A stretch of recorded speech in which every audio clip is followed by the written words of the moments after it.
Аз съм една от вас и днес вие се срещате с мен, Диляна.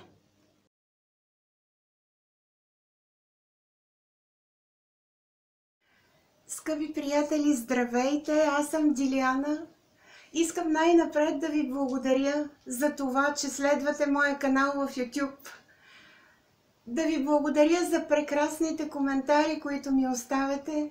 Това ми топли душата. Благодаря ви от сърце. Много от вас се обърнаха към мен с въпроси, които касаят партньорството. И с молба да направя видео какво представлява партньорството. И ето, видеото днес е на лице. И така, темата, която днес ще разискваме, какво представлява партньорството според космическите закони. Партньорството тук на Земята, това е съюз между две души, които са заели човешки тела и са дошли с обща мисия да преминат заедно през различни страдания и изпитания тук в настоящето си земно прераждане. Партньорството, това е акт на споделяне между две души, като този акт на споделяне включва в себе си духовно споделяне, интелектуално споделяне, сексуално споделяне и емоционално споделяне.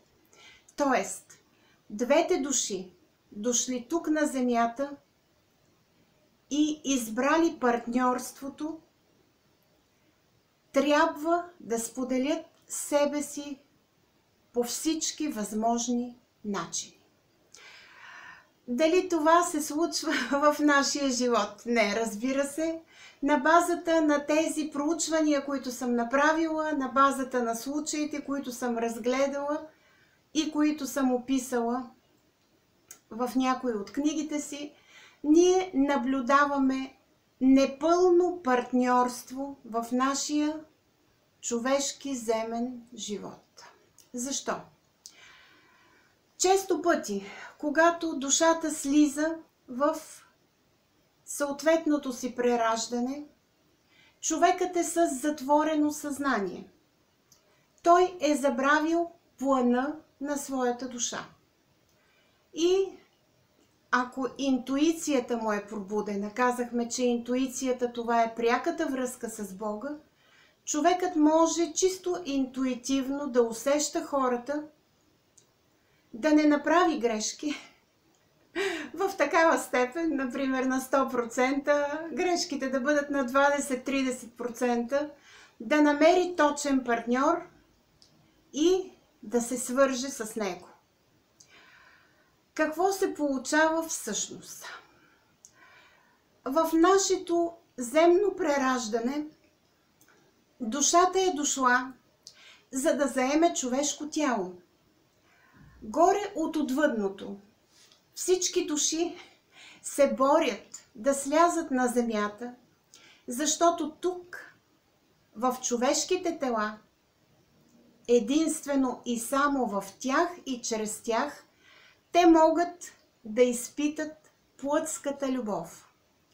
Тоест, сексуалното и емоционалното могат да бъдат изпитани единствено и само в човешко тяло.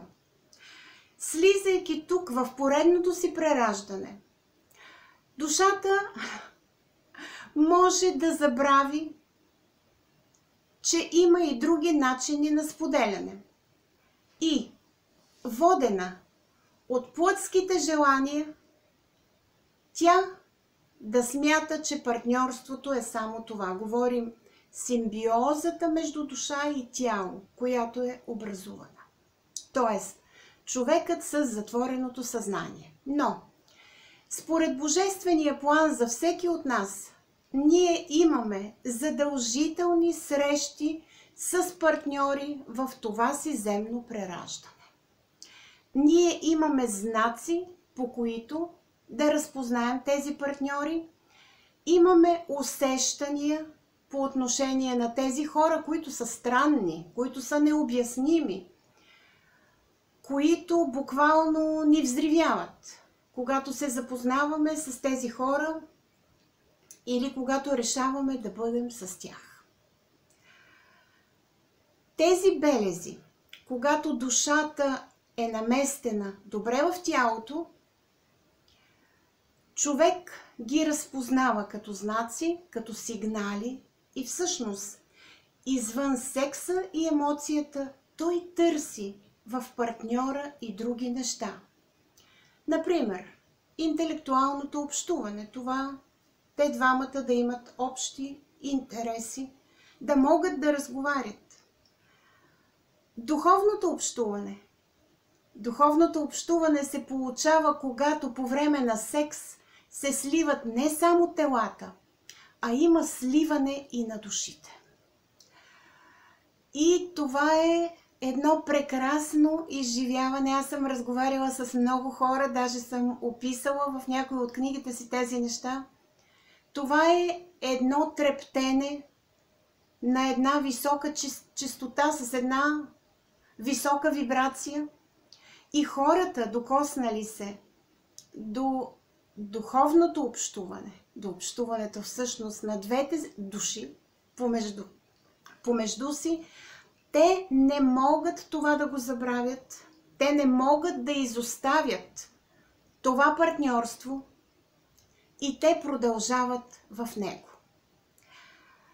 При интелектуалното общуване се получава едно общуване, една интелектуална мастурбация, така да се изразя, когато все едно между мозъците на двамата партньори се разменят енергии и понякога те чисто интуитивно или телепатично казват едно изречение. Например, единия казва едно изречение, другия го продължава. Тоест, човекът и душата в него се усещат достатъчно споделени и разбрани и наместени в себе си и в общата връзка, която те имат.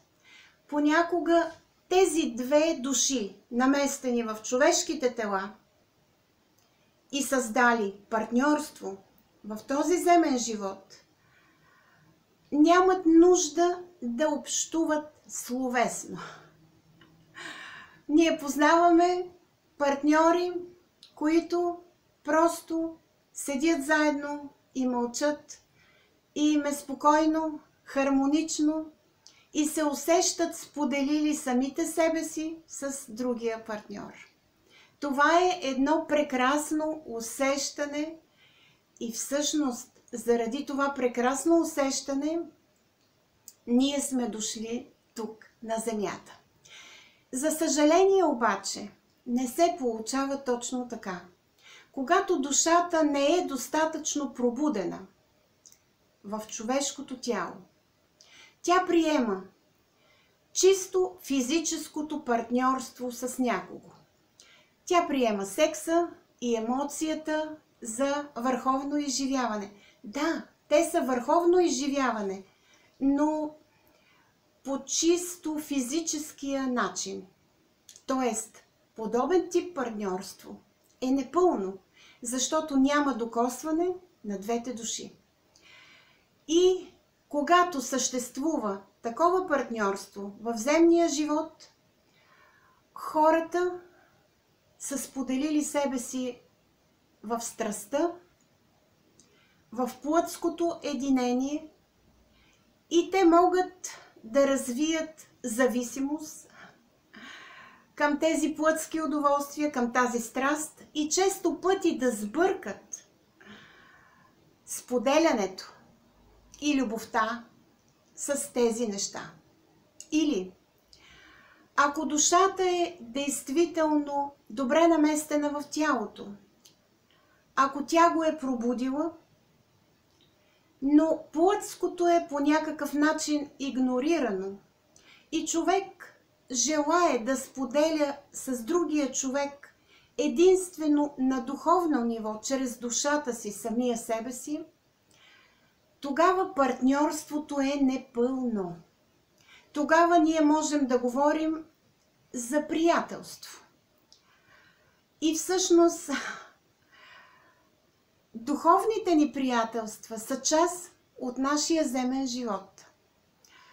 Но те не са партньорства, защото партньорството е споделяне на всички нива. Приятелството може да бъде споделяне само на едно от тези нива. Може да бъде споделяне на духовно ниво, може да бъде споделяне на интелектуално ниво. Не говорим за сексуалните връзки, които просто са също един вид или една част от партньорството. Няма лошо в това човек да среща различни видове партньорство, но трябва да знае, той със сигурност усеща вътре в себе си, че нещо му липсва. А му липсва споделянето на всички нива. Защото една душа е дошла в съответното си прераждане тук на земята да сподели самата себе си с друга душа по всички възможни начини, които и предоставя земното й прераждане.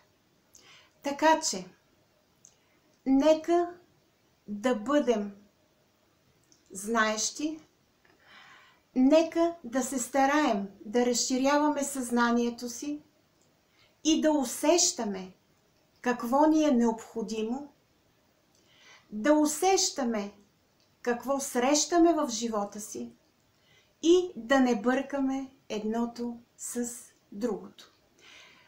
В някои от книгите си аз разказвам как става споделянето на душата в това човешко тяло, ако партньорът се намира на далечно разстояние от нея. Разгледала съм този тип споделяне в книгата ми "Духовните връзки".